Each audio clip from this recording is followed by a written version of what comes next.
어제 박근혜 대통령이 신년 내외신 기자회견을 열어서 집권 2년차 국정운영부상을 밝혔습니다. 박 대통령은 회견의 상당 부분을 경제 분야에 할애하면서 경제 활성화에 대한 의지를 분명히 했는데요. 하지만 새로운 메시지나 구상을 밝혔다기보다는 기존 입장을 되풀이하는 데 그쳤다는 평가도 나오고 있습니다. 특히 회견을 계기로 소통의 전기를 마련해달라는 국민적 요구를 외면한 건 아니었나 싶은데요. 여러분은 어떻게 생각하십니까? 1월 7일 정치 내비게이션 화요일 순서 출발합니다.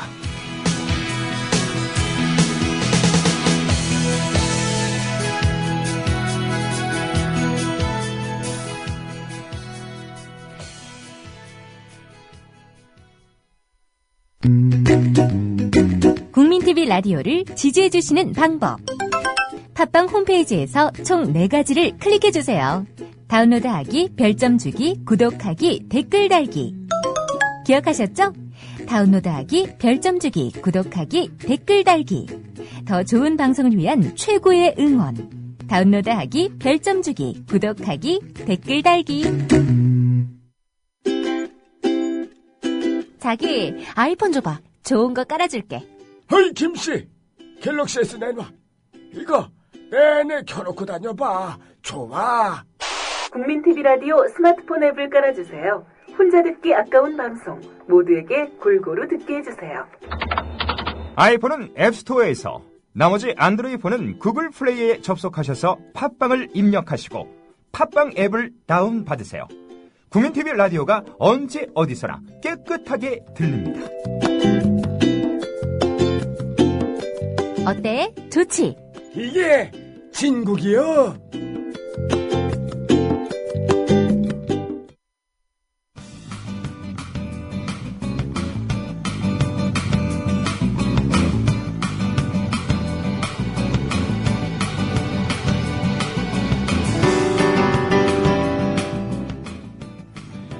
오늘 아침 정치뉴스 브리핑입니다. 박근혜 대통령이 오늘 새누리당 소속 국회의원 전원과 원외 당협위원장 등을 청와대로 초청해 만찬회동을 갖습니다. 박 대통령이 당 소속 의원 전원과 만찬회동을 갖는 것은 이번이 처음입니다. 천주교 수원교구가 올해 첫 천주교 시국미사를 가졌습니다. 천주교 수원교구는 지난해에 이어 두 번째 시국미사를 열고 박 대통령은 관권 부정선거로 당선된 불법 대통령이라며 사퇴를 촉구했습니다. 정부는 설을 계기로 이산가족 상봉 행사를 제기하고 이 문제를 논의할 적십자 실무 접촉을 오는 10일 판문점 북측 지역 통일각에서 하자고 북한에 공식 제의했습니다. 공공기관 정상화를 비롯한 27개 과제가 선정됐습니다. 정부는 김동연 국무조정실장 주재로 열린 22개 부처 차관회의에서 경제혁신 분야와 통일시대 기반 구축 분야, 국민 역량 강화 분야 등 3대 분야 후속 세부 과제를 정해 발표했습니다. 교육부가 교학사의 한국사 교과서를 채택하려다 선정 결정을 변경한 학교 20여 곳에 대해 특별조사에 착수했습니다. 조사 결과 부당 압력에 의해 기존 교과서 채택 결정이 철회된 것으로 나타나면 법률 자문을 통해 이에 상응하는 조치를 취할 방침이라고 덧붙였습니다. 교학사 역사교과서와 관련해 김무성 새누리당 의원은 전교조 테러에 의해 교과서가 채택되지 않는 나라는 자유 대한민국으로 볼 수 없다고 말했습니다. 황우여 새누리당 대표도 교학사 역사교과서 채택률이 1%도 되지 않는 어려운 상황에 있다며 가령 그것이 문제가 있다고 하더라도 지향하는 바가 마음에 들지 않는다고 학교에 찾아가서 무효화 운동을 하는 것은 이해할 수 없는 일이라고 말했습니다. 조갑재 전 월간조선 대표는 교학사 역사교과서 사주기 운동을 벌이자고 제안했습니다. 조 전 대표는 어제 트위터를 통해 이같이 밝혔습니다. 새정치추진위원회가 윤여준 전 환경부 장관을 의장으로 선임했습니다. 윤 위원장은 앞으로 회의를 주재하고 의사결정 과정을 진행하는 역할을 맡게 됩니다. 새누리당 유기준 최고위원은 새정치추진위원회에 합류한 윤여준 전 환경부 장관에 대해서 상황에 따라 계속 적을 달리한 전형적인 철새 정치를 보여줬다고 비판했습니다. 기초의회 제도를 폐지하겠다고 밝혔던 새누리당 홍문종 사무총장이 자신의 발언을 거둬들였습니다. 홍 총장은 해명 브리핑에서 지방선거에 관해 공청제 및 어떠한 결정도 된 게 없다고 말했습니다. 한나라당 2008년 전당대회 당시 돈 봉투를 살포해 파문을 일으킨 박기태 전 국회의장이 새누리당 상임고문으로 위촉됐습니다. 유일호 대변인은 당 최고위원회가 박 전 의장은 상임고문 위촉안을 통과시켰다고 밝혔습니다. 정동영 민주당 상임고문은 오는 6월 지방선거를 앞두고 전북지사 차출론이 제기되고 있는 것과 관련해 그럴 계획이나 생각을 갖고 있지 않다고 밝혔습니다. 정 고문은 어제 TBS 라디오에서 호남 지역 단체장의 거물급 인사를 내보내야 한다는 얘기가 있는데 정 고문은 그런 요구를 받은 적이 있느냐는 질문에 없다. 그런 얘기는 기자들로부터 질문을 많이 받는데 곤혹스럽다면서 이같이 말했습니다. 여야가 2단계 국정원 개혁과제 논의에 착수했습니다. 새누리당 간사인 김재원 의원과 민주당 간사인 문병호 의원은 어제 국정원의 대북 정보력 강화 방안, 국회 정보위원회의 역할 개선 방안을 우선 논의하기로 했습니다.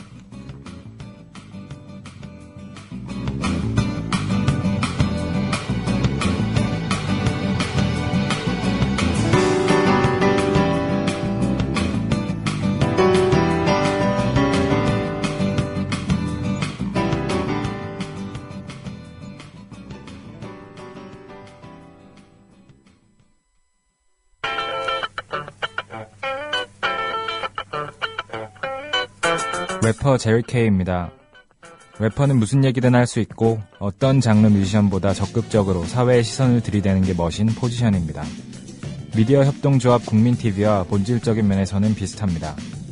무슨 얘기든 할 수 있고 어떤 언론 방송보다 공정하고 협동조합으로서 타 방송에 비해 표현의 제약이 적은 자유로운 방송 국민TV. 여러분도 공정하고 자유로운 국민TV 미디어 협동조합에 가입하세요. 언론다운 언론이 없는 시대, 미디어 협동조합 국민TV가 그 일을 담당하겠습니다. 검색창에 미디어 협동조합 국민TV를 입력하시거나 서울 3144-0933 또는 3144-7737로 연락주세요.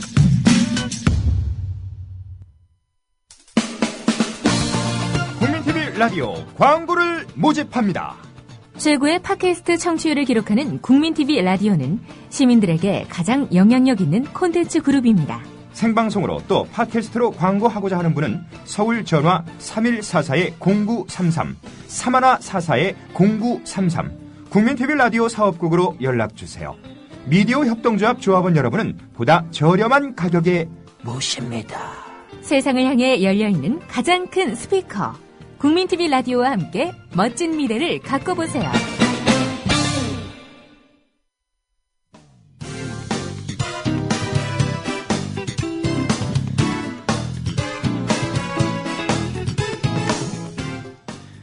정가레이더 시간입니다. 한겨레 20일 김혜영 기자 전화 연결돼 있습니다. 안녕하십니까? 네, 안녕하세요. 네, 오늘 정치 내비게이션 첫 시간인데요. 우리 김혜영 기자와는 말이죠. 청취자분들께 인사 말씀 부탁드리겠습니다. 네, 저 한겨레 21에서 근무하고 있는 김외현이라고 합니다. 앞으로 잘 부탁드리겠습니다. 청취자 여러분께, 글쎄요, 현장에 어떤 좀 생동감 있는 그런 소식 전해드리도록 노력하겠습니다. 네. 박근혜 대통령이 어제 취임 뒤 첫 기자회견을 가졌는데, 네. 전체적으로 평가를 한다면 어떻게 볼 수가 있을까요? 글쎄요, 첫 기자회견이었죠. 네. 취임한 지 이제 10개월이 좀 넘었는데요.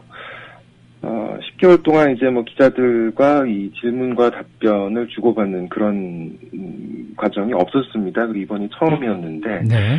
그렇기 때문에 또 좀 첫 기자회견이다 보니까 획기적으로 어떤 입장 변화를 보인다든지 깜짝 발표가 있지 않겠느냐 이런 기대가 있었던 것도 사실입니다. 하지만 어제 막상 뚜껑을 열어봤더니 한 80분가량 진행이 됐는데요. 그동안의 입장과는 크게 달라진 것이 없었다는 내용으로 요약을 할 수 있을 것 같습니다. 네네. 다만 이제 새로 제시된 내용으로 볼 수 있는 부분은 경제혁신 3개년 계획이라는 일종의 경제 구상이 있었고요. 네. 그리고 이제 여보세요? 네, 말씀하십시오. 네, 설에 이상가족 상봉을 하자 이런 제안이 나온 것도 새롭게 나온 부분이라고 평가를 할 수 있을 것 같습니다. 전체적으로 봐서 이제 의미를 찾는다면 이게 이제 첫 기자회견이었다는 부분에 대해서는 좀 의미를 둘 수 있을 것 같고요. 비록 이 사전에 정해진 부분이 대부분이 사실 사전에 정해진 대로 연출됐다고도 할 수 있는 그런 기자회견이긴 했습니다만, 네. 그나마 이제 대통령이 이 국민들 앞에서 직접 여러 사안에 대해서 설명하는 모습을, 본인의 목소리로 직접 여러 가지 사안에 대해서 이야기를 하는 모습을 국민이 접할 수 있는 기회가 생겼다는 부분에서는 의미를 찾을 수 있을 것 같습니다. 네. 그 사전에 정해진 대로 연출이 됐다. 이런 얘기가 들리던데 질문이 사전에 조율이 된 부분이 있겠죠?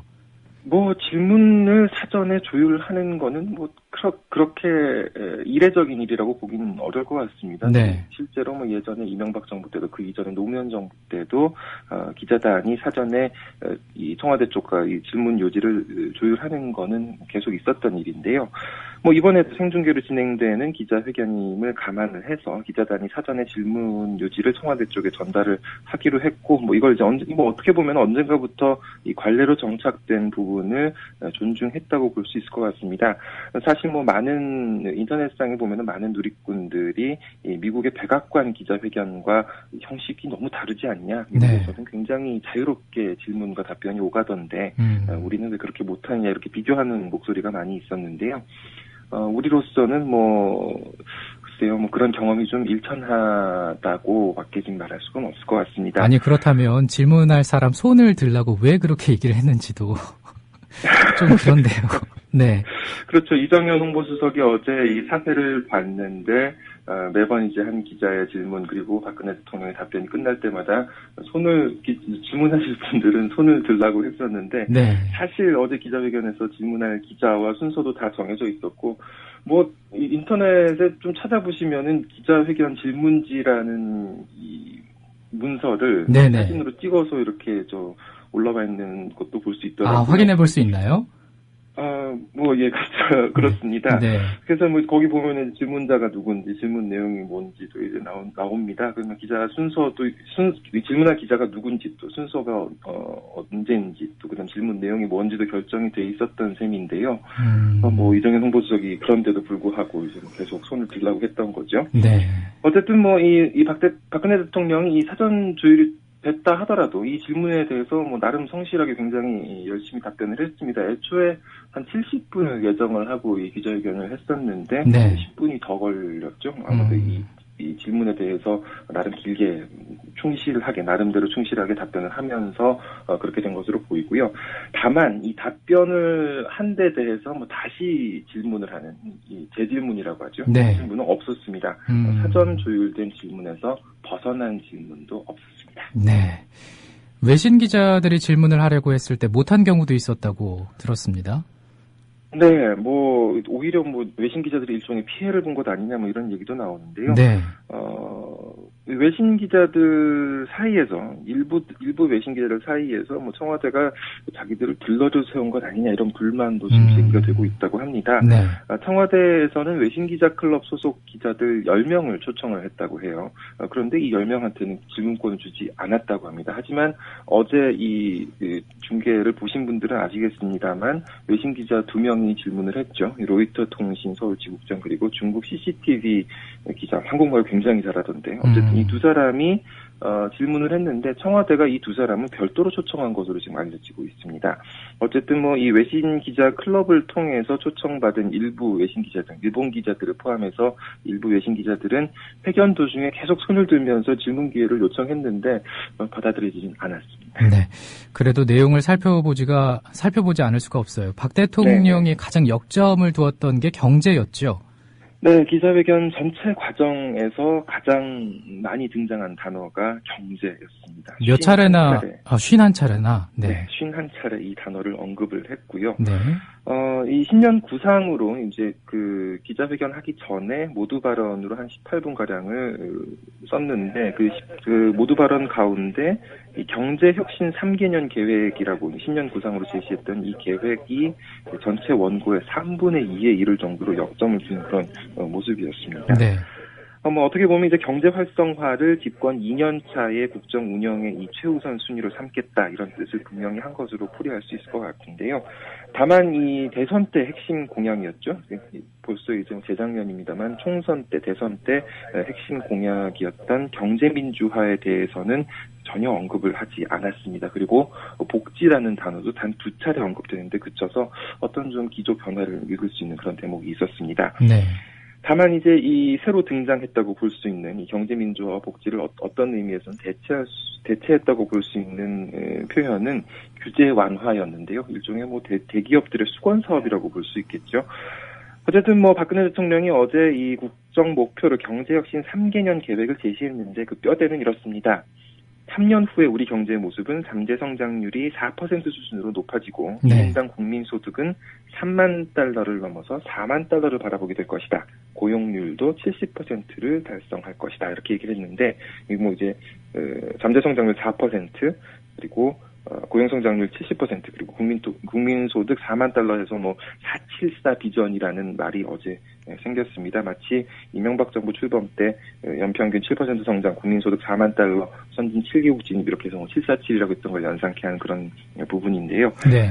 어쨌든 박근혜 대통령이 어제 내놨던 이런 구상은 박정희 정권의 경제개발 5개년 계획을 연상시킨다 이런 평가가 나오고 있습니다. 박근혜 대통령은 임기 말까지 목표를 세우고 이를 지향하겠다 이런 것을 제시했다는 면에서는 좀 의미를 평가받고 있는데 다만 이 성장률 4%, 국민소득 4만 달러 같은 이런 이 계획된 수치 달성에 매달려서 자칫 현실을 고려하지 않은 무리한 정책을 추진할 수 있지 않겠느냐 이런 우려도 조심스럽게 제기가 되고 있습니다. 네, 현실성이 있어 보이나요? 글쎄요, 그 부분에 대해서는 오늘 오전 조간신문들을 보면은 성향을 막론하고 전문가들은 좀 쉽지 않은 과제라고 입을 모으고 있다 이렇게 좀 다소 부정적인 전망을 내놓고 있습니다. 예를 들어서 이 잠재 성장률 같은 경우에는 이 잠재 성장률 높이려면은 고용 증가, 자본 확충, 연구 개발 같은 이런 이 3대 요소가 모두 맞아떨어져야 된다.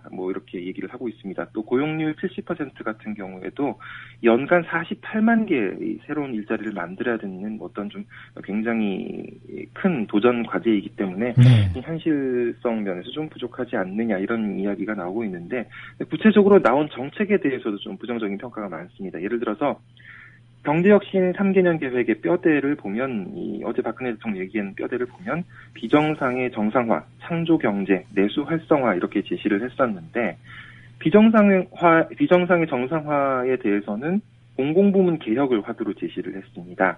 우리 경제가 당면한 과제로 꼽히는 거는 좀 성장률 하락이나 분배 악화 이런 부분인데 여기에 이걸 개선하는 것과는 좀 관계없는 부분이 아니냐 이런 평가가 나오고 있고요. 우리 경제의 토대, 체질을 바꿀 수 있는 어떤 핵심 전략, 이를테면은 박근혜 대통령이 선거 때 강조했던 경제민주화 같은 건 빠진 게 좀 아쉽다 이런 지적도 나오고 있습니다. 네. 창조경제 부분도 여전히 개념이 좀 모호하다는 얘기가 많이 나오고 있고요. 내수 활성화에 대해서는 아까 말씀드린 대로 규제 완화를 각별히 강조를 했는데 이게 과연 현 국면에서 적절하냐에 대한 이론도 좀 있어 보입니다. 박근혜 대통령 어제 신년 기자회견 발언 가운데서 통일은 대박이다라는 표현이 단연 화제였죠. 네, 통일은, 그러니까 실제로 이 기자회견을 못 보신 분들은 통일은 대박이라는 말을 진짜로 했느냐. 네. 이렇게 물어보시는 분들도 많으시던데요. 어제 박근혜 대통령 기자회견의 이 또 한 가지 중요한 뼈대가 이 통일 시대를 위한 기반 구축이었습니다. 통일은 대박이다. 이 표현이 나온 맥락을 보면 박근혜 대통령이 이렇게 얘기합니다. 국민들 중에는 통일 비용이 너무 많이 들지 않겠느냐, 굳이 통일을 할 필요가 있겠느냐고 생각하는 분들도 계시지만 저는 한마디로 통일은 대박이라고 생각한다. 통일은 우리 경제가 대도약할 수 있는 기회라고 이야기를 한 겁니다. 네. 답변이 미리 준비된 것을 생각하면 이 대박이라는 용어를 쓴 거는 사전에 의도된 표현으로 볼 수 있겠죠. 국어사전에 나오는 표현이기 때문에 표준어 단어긴 합니다만 네. 기자회견 뒤에 인터넷에 보면은 대박을 인용한 박근혜 대통령에 대한 어떤 묘사랄지 그런 보도가 많이 나왔습니다. 네. 사실 남북 관계에 대해서는 박근혜 대통령이 어제 꽤 전향적인 발언들을 많이 내놨는데요. 북한이 올해 신년사에서 남북 관계 개선에 대해 얘기를 했는데 그 자체에 대해서는 환영을 한다라고 얘기했습니다. 이것도 굉장히 좀 호평을 받는 그런 부분입니다. 왜냐면은 이 통일부, 외교부, 국방부 장관들 같은 경우에는 김정은 제1비서가 신년사에서 남북관계 개선을 제의했는데 여기에 대해서 부정적인 반응을 많이 내놨죠. 그런데 네. 박근혜 대통령이 좀 다른 모습을 보여줬다. 이런 맥락에서 좀 좋은 평가들이 나오고 있는데요. 다만 이 간론으로 들어가 봤을 때 박근혜 대통령이 과연 구체적인 정책이라든지 실천 계획을 제시했느냐 하는 부분에 대해서는 조금 다른 시각도 있어 보입니다. 예를 들어서 어제 박근혜 대통령이 강조한 남북관계 관련 제안들을 보면 북핵 해결, 북한이 핵무기를 포기해야 된다, 이런 얘기인데요. 어쨌든 그 북핵 해결을 통한 한반도 평화 정착, 그리고 대북 인도적 지원 강화와 남북 간 동질성 회복, 통일 공감대 확산을 위한 국제 협력 강화, 이렇게 크게 세 가지를 꼽을 수 있을 것 같습니다. 그런데 대북 인도적 지원은 박근혜 정부의 오랜 원칙이기도 하고 남북관계 개선에 굉장히 큰 도움이 되는 내용인 건 분명합니다. 하지만 이 첫 번째 제시됐던 북한의 핵 문제 해결에 대해서는 구체적인 제안이 나오지 않았습니다. 오히려 이 북한이 핵을 포기해야 된다는 어떤 비핵화 선조치의 기본 입장을 재확인하는데 그쳤는데 북한이 여기에 이제 순순히 응할까 하는 데 대해서는 좀 회의적일 수 있겠죠. 그리고 세 번째, 국제협력 강화라는 것은 결국 궁극적으로는 북한을 국제사회에서 일종의 왕따를 만들자, 이런 취지로 볼 수 있는데, 네. 이렇게 되면은 북한의 반발을 부를 가능성이 큰 접근법이라는 점에서 과연 의지를 보인 것이냐, 이런 회의적인 반응도 나오고 있습니다. 네. 앞서 정치 뉴스에서도 좀 전해드렸었는데 이번 설에 이산가족 상봉을 하자는 제안도 내놨네요. 네, 박근혜 대통령 말 그대로 읽어보면요. 이번 설을 맞아 지난 60년을 기다려온 연로하신 이산가족들이 상봉하도록 해서 이 마음의 상처가 치유될 수 있기를 바란다. 북한이 이산가족 상봉으로 첫 단추를 잘 풀어서 남북관계에 새로운 계기를 만들었으면 한다. 이렇게 제안을 했습니다. 그리고 즉각적으로 바로 이제 통일부에서 어제 오후 3시에 대한적시차사 총재 명의로 이산가족 상봉 행사를 열자, 10일에 판문점에서 실무 접촉을 하자, 이런 이 전화 통지문을 북한에 보냈습니다. 네. 장소도 우리 쪽이 아니라 북한 쪽에, 이 판문점에 있는 북한 쪽에 통일각으로 지정을 했는데요. 긍정적으로 해석을 하면 박근혜 대통령 가운데 이 남북관계의 새로운 계기 마련이라는 대목을 주목할 수 있을 것 같습니다. 이번에 이 이산가족 상봉을 제의한 게 지난해 여름과 마찬가지로 남북 대화 자체를 포괄적으로 재개하겠다, 이런 의지를 실은 것으로 해석할 수도 있겠죠. 그 이산가족 상봉 행사는 작년에 추진하다가 한 차례 무산이 됐었어요, 그렇죠? 네, 그렇죠. 그렇기 때문에 좀 이제 해석이 좀 달라질 수 있는 부분인데요. 네. 작년을 좀 돌이켜보면 지난해 9월에 예정됐던 이산가족 상봉이 갑자기 연기가 됐는데 그 배경에는 북한 쪽이 금강산 관광 재개 문제를 이산가족 상봉과 연계시키는 그런 일이 있었습니다. 우리 정부 쪽에서는 지난해 이 이산가족 상봉이 무산된 게 북한 책임이라고 얘기를 하고 있습니다. 북한이 일방적으로 이산가족 상봉 연기를 통보했기 때문인데요. 네.